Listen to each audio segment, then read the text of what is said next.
are back with another episode of Rhythm Connect.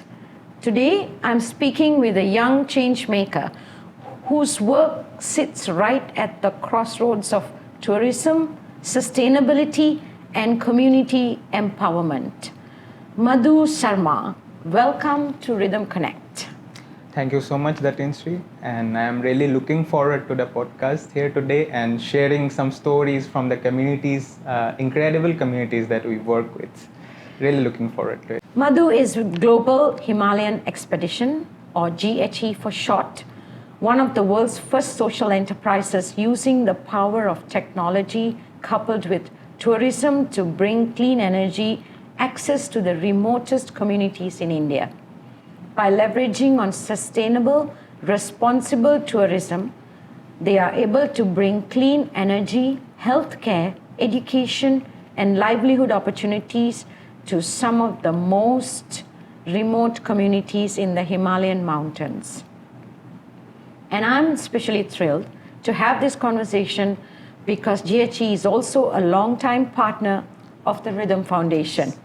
Together, we've been supporting projects that light up remote villages, create livelihoods, and open doors to education, all through the power of sustainable tourism. Welcome, Madhu. Madhu, your own personal story is quite interesting. Yes. You actually began your career as a science and mathematics teacher in Assam. Yes. What made you move from the classroom into the world of community empowerment and responsible tourism? And do you feel your teaching background shaped the way you approach community projects today? I do believe, specifically, my teaching during that period in a secondary school back in India, almost a decade back, actually gave me the passion to understand what kind of field or what kind of line that I want to follow. I still love doing the teaching, still do, but at that time when I was teaching these kids, and these amazing kids, the stories that they have, the aims that they have, actually inspired me back. And my journey to tourism also started from this teaching experience specifically. I remember back in almost a decade back when I took some of these kids back on a field trip to a nearby wildlife sanctuary for a birding experience, Right. And I don't know if they got inspired or not, but I did. I did got inspired, and I did got inspired by the birding, and that actually ignited a passion inside me to follow the field of community-based tourism. And from there, over the next course of 1 or 2 years, from community-based tourism to then sustainable development, it all got mixed up. And thankfully and gladly, I had that opportunity throughout my journey to work with some of the most incredible organizations who are working with the communities on sustainable development. And I'm glad that I actually had that experience of teaching in a school for almost 1 year, which actually where I discovered my passion for sustainable development, and I'm really thankful to it. When I was sitting with Jaydeep and he was explaining what GHE does and how you go into these very remote villages. Yes. So, we've seen lights from the time we're born, even Christmas lights and things come on. One of the stories I heard was that this one lady, she's already 70 something. Yes. And never seen light because they live with those kerosene lamps and things right up there and in the remote villages. So the first time you guys just put that light. One light, it's not even a tube light, it's that one bulb. Yes. And when the bulb came, they actually threw flowers and it was like God, because that energy of it. But just wanted to find out from you, how has that experience been for you? Because we only heard the stories, but you have experienced it at first hand. How has that been? Can you talk about it? The experience of seeing the light for the first time, even though throughout my whole life I have seen light, I have lived with electricity, but when you go into a village and it takes around 3 to 4 days for electrifying the whole village, which is being done by our local team They goes to each and every house, puts up the solar panels, puts up the light. And when the D-Day finally comes, and most of the time we ask the villages, the households to wait, because we want this to be a grand event which can be done together at the end of the all village electrification once it is being done. So when the D-Day comes, the excitement at the face of these ladies, or these specifically the older generation, because they have lived for almost 60, 70 years without seeing the light. I know, and amazing. most of the times they have never been out of their own villages also. Yeah. The newer generation has gone to the cities, they have seen light, but these older people, they have never seen. Yeah. And the reaction in their faces is quite amazing. Yeah. So even though I have seen the light across my whole life, for me also just to see the first light being lit on is quite amazing. And the celebrations begin once we start with the first light, and it will go throughout the night. Everyone would be dancing on different tunes, everyone would be celebrating with various cuisines, local cuisines and everything that they have.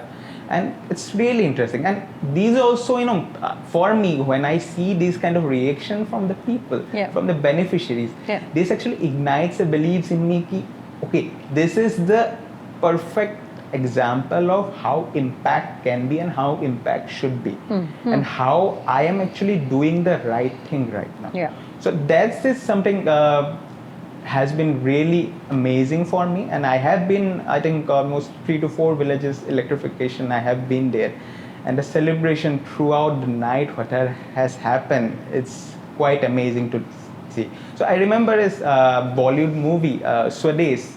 There is a scene where once Shah Rukh Khan brings in the light to the village, there is an old lady which looks into the light and says, Bijli. This is a regular scenario for our work. We have, I think, done more than 200 villages as of now. And every village will have at least one such story of a great grandmother or a grandfather waiting for the light to come on. And that expression tells you that the impact. That's priceless, isn't priceless, it, when we do that? Exactly. I'm also told that sometimes when you go into these villages, the path is not easy to get there. Can you tell me your experience of whether it's climbing or whether it's steep and moving? I'm sure it's not easy. Sometimes it's also dangerous for all of you, I mean, I heard, because these are very remote villages and some you can't just access by road. So can you maybe share one of your experiences, because you have been there, right? What has been the most difficult one? I cannot point out a single one, because there has been a lot of it. Oh, wow. Okay. But in GHE, we have a saying, the difficult roads basically leads to the actual impact. So you have to be there where the roads do not go. So we always say we work where the roads do not go. And these communities most of the time are the hilly regions of India, if I say of Ladakh and Leh region, in northern part of India, or the northeastern region. It's again all hilly regions. And most of the times you have to trek for almost 5 to 6 kilometers, 1 to 2 hours trek. Now all the equipments that we have, the solar equipments, we have the batteries which weighs almost 50 to 100 kilograms. One battery. And these villages had to take it on their back and trek to their villages for almost 5 kilometers, which is really amazing to see them doing that. And for me, I think I have been almost 4 to 5. I have seen 4 to 5 villages where I had to trek almost 5 to 6 kilometers just to reach there. I remember there is a village towards the Khasi region of Meghalaya where there is almost 20,000 steps to the. We have to go towards the downhill, 20,000 steps to reach the village, and these people from the villages, they were so excited that their village was finally getting electrified. some of the ladies as well as the men had climbed with the 50 to 100 kilograms of batteries on their back over the course of 24 hours, almost 4 to 5 times. And when I went, I was all done at the first time. Like, I went for the 20,000 steps, and by the time I finished, I was completely drained.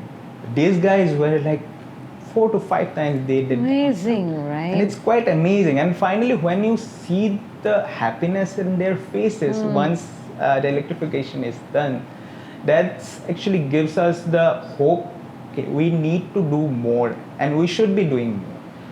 So terrain wise, it's really difficult. I remember one story. So we went to one of the village, again remote village across the Garo region in Meghalaya.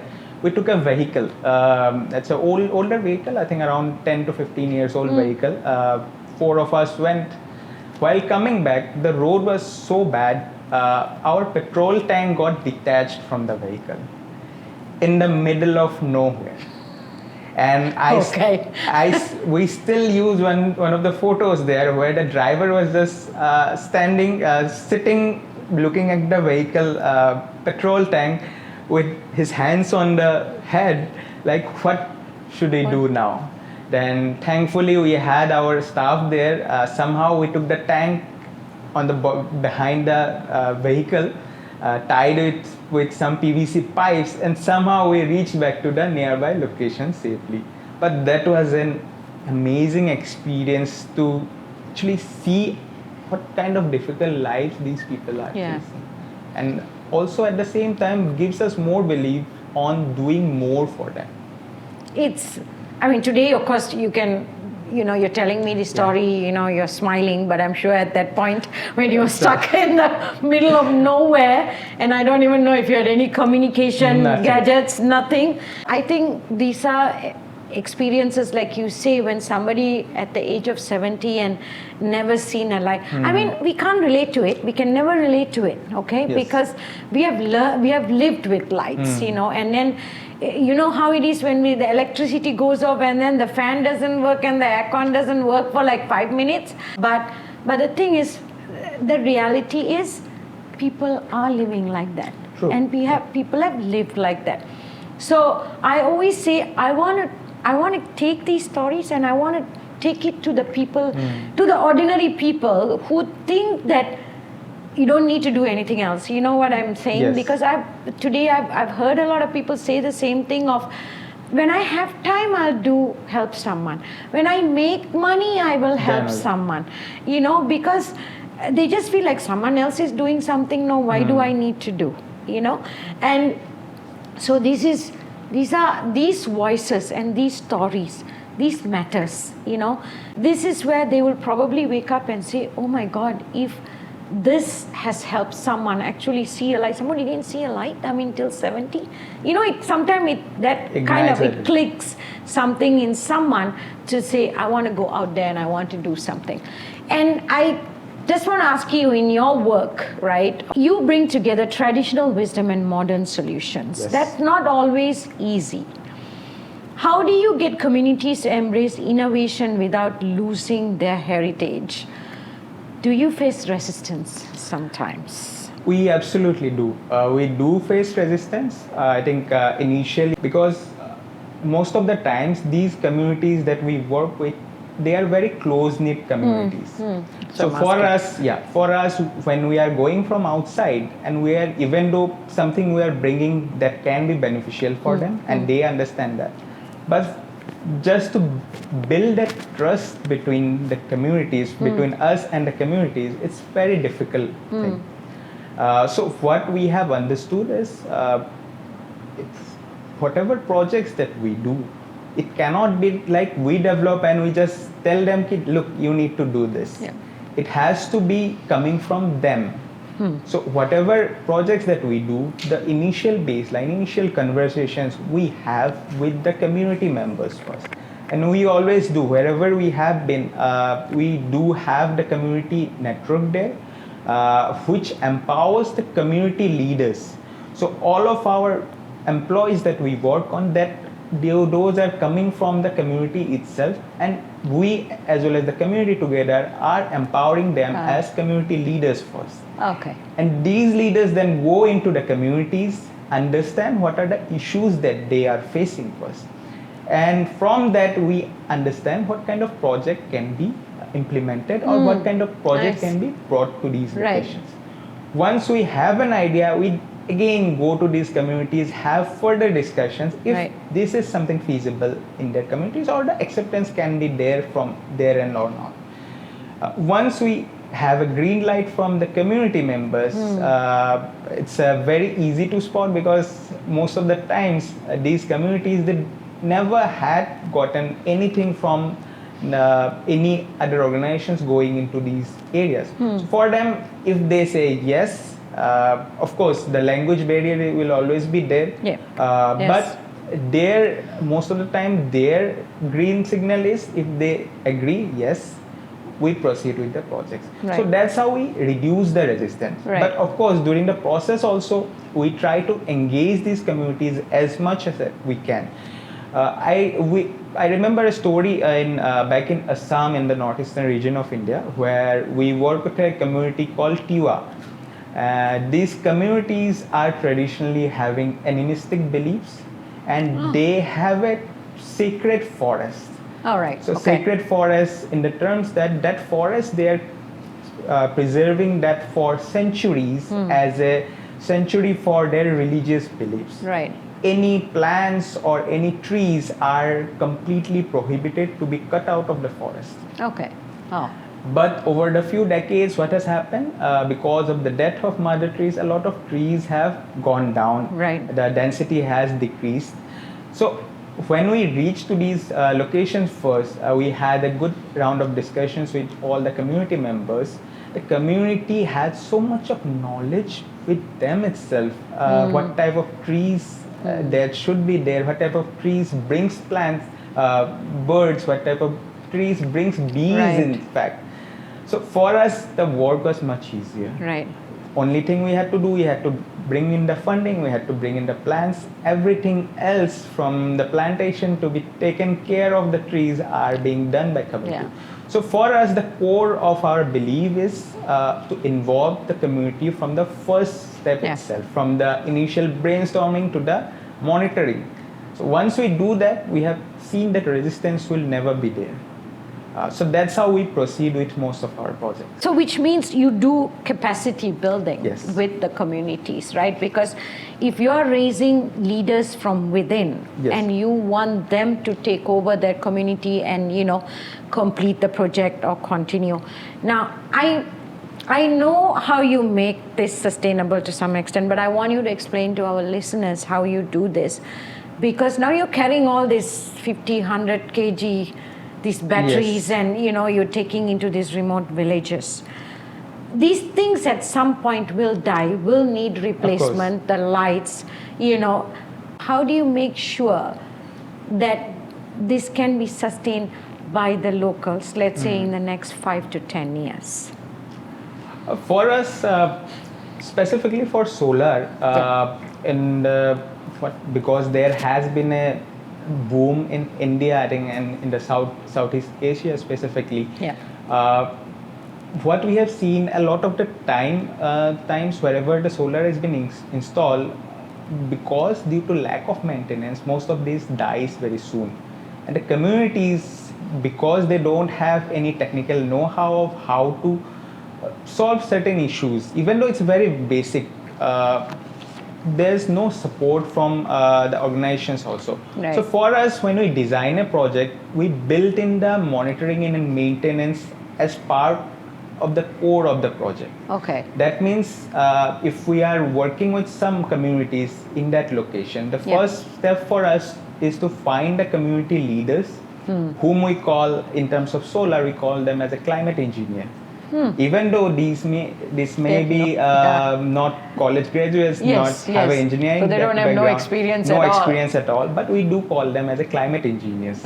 And we have a specific training program for them, around 5 days of training program on how to install the solar, how to do the uses, how to do the maintenance of it. Once we have a pool of these specifically skilled people in that location. Then we proceed with the installation process. Right. And these are the guys also go to the each and every village, and they are proficient with the local language. They have already attained the skill to install this. And these guys, once installation is done or during the installation, they also select 1 or 2 people from the villages who can be the point of contact for any repair and maintenance work. Okay. At the same time, they are also trained on the basics of repair. Right. So if anything happens to a system in the village, the first point of contact for these beneficiaries are the people from the village who are being trained by our climate engineers. Right. If they cannot solve it, our group of people who we have trained locally, they are the ones who goes to each and every household, does the maintenance work of it, and also tracks what kind of maintenance has been done. Because for us, it's important to understand what are the issues that has been arising. Yeah. So for us, when we do how the maintenance has been going on for, so that pool of people, local pool of people whom we call climate engineer, and we empower them in such a way that over the period of time, even if GHE is not there, these guys also become, these guys specifically becomes their own entrepreneurs. Right. They take their own charges, they goes to the village and repair everything. So this brings an income for them as well, to their family. How do these families then pay for these repairs, and can they afford to? Yes. So normally when we do the village level electrification, we ask all the households to form a committee, village maintenance committee. Right. And have a certain corpus put into the committee. Let's say around 100 to 200 rupees per year per household have been put into that committee. So whenever there is a repair required in some households, that corpus money is being used for the repair purposes. Oh, nice. Okay. So even if GHE is not taking care of it, our climate engineers are there who goes to these villages, and their work has been paid by the corpus which has been created in the village. Okay, so that they also get paid by the corpus as well. So there is, so the way this whole thing is set up is in a very sustainable way for it to work. Of course, you will. I mean, we will always have glitches. We will always have issues which we have to continuously work upon. But as long as we know what we want to achieve, right? Then then we know what it needs to be done. So at Rhythm Foundation, we believe that simple actions done collectively can address glaring global issues such as the gender gap and the climate crisis. So let me ask you, how does tourism actively drive climate action? And what's the most effective way to help tourists understand the intricate, interconnected ecosystems they are visiting? This is always a challenge, right, with the tourists and when they go, because more they try to destroy than to preserve. So what can be done? So right now, I would say tourism is a challenge rather than a solution to a problem, because unless we find the balance between tourism and the impact it creates among the communities or the environment, it will always be a challenge, specifically because of the negative effects that it brings. But of course, there is a way to it. For us at GHE, what we do, we try to see the solutions for it, what kind of solutions that we can have, specifically in terms of managing a destination. So we call it more of a climate negative way of doing things. Simple things like if we are going to a certain location, certain destinations, it has to be always stay local, eat local. Because you are going to these vulnerable communities who are opening their doors, the doors for their location, beautiful locations. Some of these locations are so amazing. But over the years, we have seen when the tourist comes, and once there is a inflow of tourists, and in today's world when reels have become the reality of life. Yeah. Someone uploads a reel and there will be thousands of tourists in the next 1 week, 2 week, months. True. It becomes really difficult. So what we normally do with Rhythm Foundation also, the project we are doing in Meghalaya, so we are trying to develop a destination in more of a sustainable way, where we not just have amenities for the tourists coming in, be it a homestay, which will be for tourists, or be it, let's say, electric bikes, which will be for the tourists, but also take care of the community itself through various products like greenhouses, so that the local economy there, which is dependent upon tourism, circulates internally rather than going out to some capitals.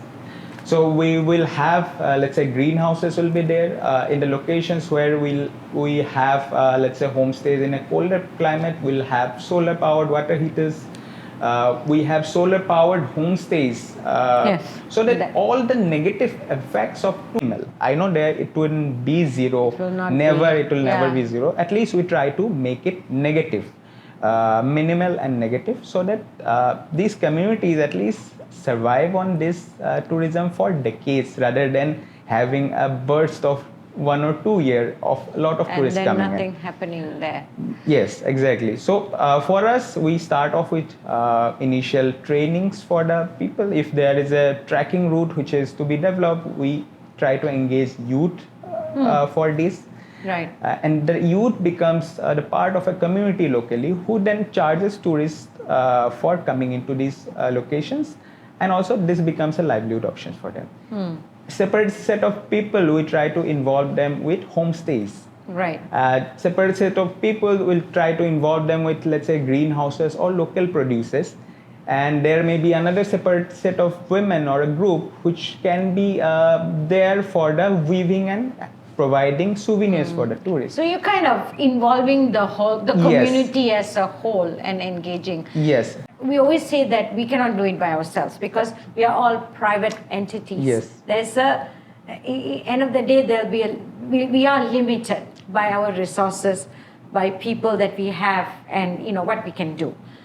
Do you see as we need like the governments to be more active and promote more of conscious tourism, I would call it, for how you, for example, if you see in Europe and all that, right? Yes. You have those electric bikes that you put the coins and then you can take it and then you can go and you plug it back or something like that, or even like how we kind of separate the rubbish.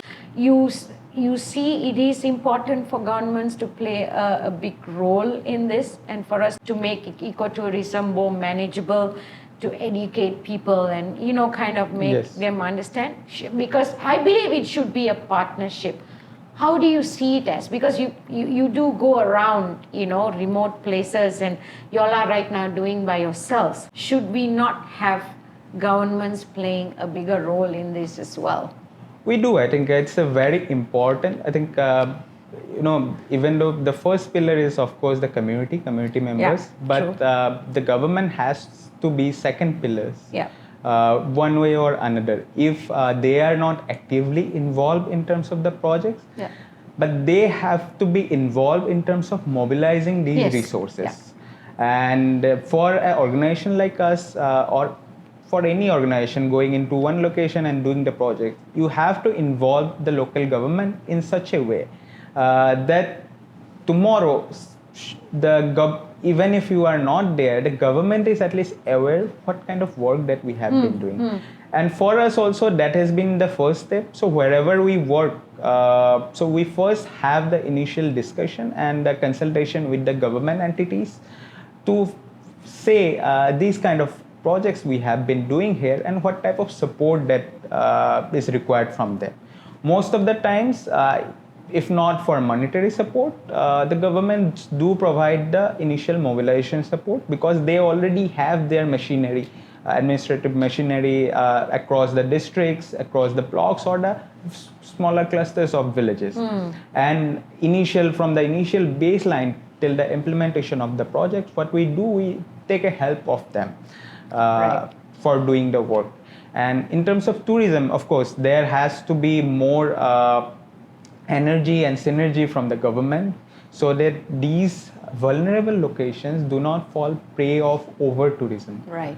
Yes. I can see where you're coming from. I will not see people taking from that perspective, but obviously because of the work that you all do, I can see you want to make sure that the tourist that's coming in, you don't take advantage of the community. And I believe that this should be a shared responsibility of the private sector, the public sector, and the community, because that's the only way I think we can effectively do this, And well, there's last question, because you have been a teacher, and I'm sure you probably your family would have thought as a teacher the next thing is principal, maybe something in your in your career path, and you have now shifted to doing this community work. Just wanted to know how they see it as, whether they see it as are they proud that the way that you have moved, or it has been a challenge to you? I want young people to hear it. And I also want to ask, because you are in this space of ecotourism and sustainability, where do you see us going in the next 5 to 10 years? That what would be a fair climate positive global tourism industry look like in your eyes? To start with the second question first, the fair tourism industry would be to have more decision-making capabilities in the communities with the community members.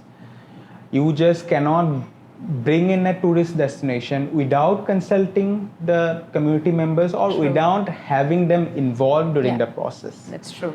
That means if you are going to certain location, these people have to be involved from the initial accommodation to the accommodation. Then there is food, there is amenities, a lot of the tourism products that they have to be involved in certain way.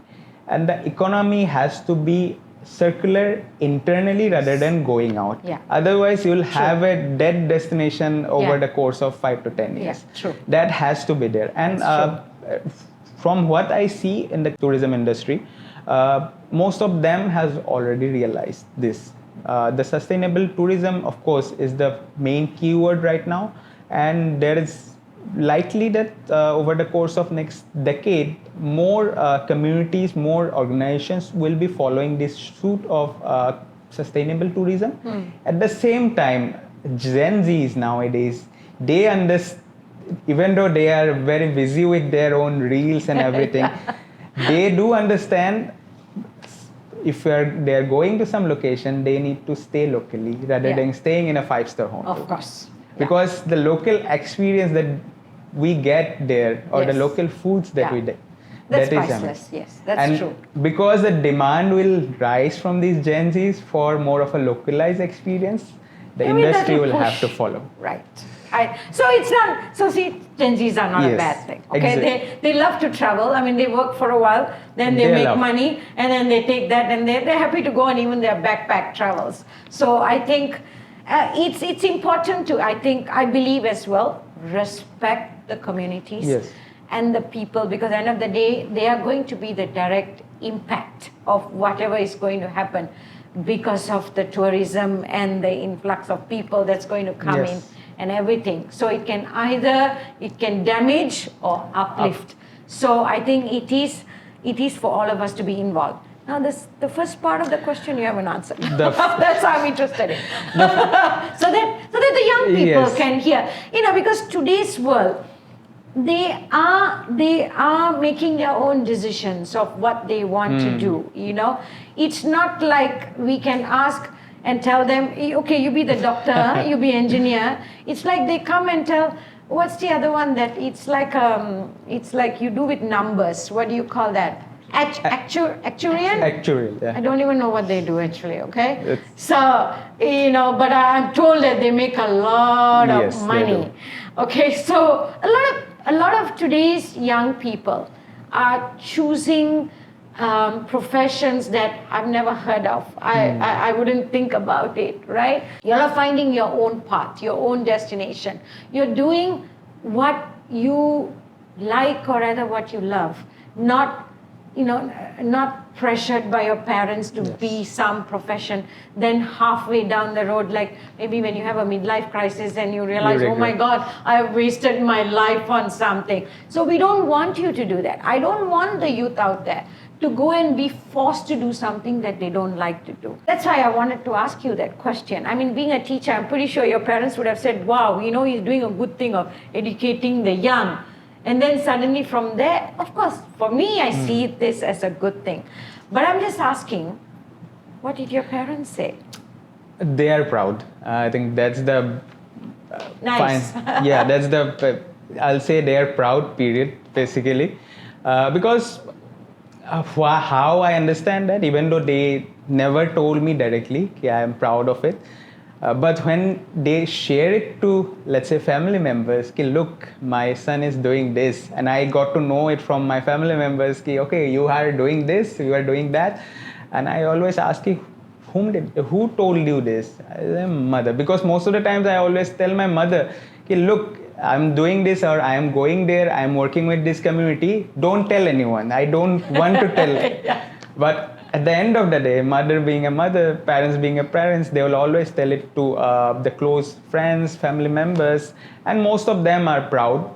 And at the same time, because of my job, it demands a lot of traveling to these remote communities or locations. Certain way, my mother is also worried. Yes, of course. Okay. Always they will be, right? But the family members are a little bit of excited. Okay, your job is so good that you need to travel to new places. They don't know how you're going, how you're getting there. No, they think that he's traveling all over the place. But it's important that you have that support of the parents. I mean, they might not show it, but if they are proud of what you're doing and they're quietly, silently supporting. Yes. For us, I think that is a big thing, because if we have oppositions from our family, then you can't do what you love. So that's important for today's youth. That I would say is that go out there and do what you love. Absolutely. Follow your passion. Follow your passion. That's the best. There should be a purpose, to what we do. I mean, it cannot come down to dollars and cents. Because yes, you need the money. It's a tool. But then what you're doing must become your life. Yes. So, so you're happy when you go there and you do something. You feel that fulfillment of you have done something, you've touched a life, you've made a difference. And you see the difference in the community. And that's what inspires all of us. Thank you for your time today. Thank you so much. And thank you so much, Madhu, for sharing your journey and the incredible work you and your team at GHE are doing. At Rhythm Foundation, we are proud to be walking alongside you in this mission, because partnerships like these show us what's possible when we combine passion with purpose. To our listeners, I hope today's conversation has sparked something in you. Every choice we make as travelers, as community members, and as citizens of this planet can create ripples of change. Until next time, this is your host, Umayal Eswaran, signing off from another great conversation at Rhythm Connect. Let's keep building a future where people and the planet can thrive together.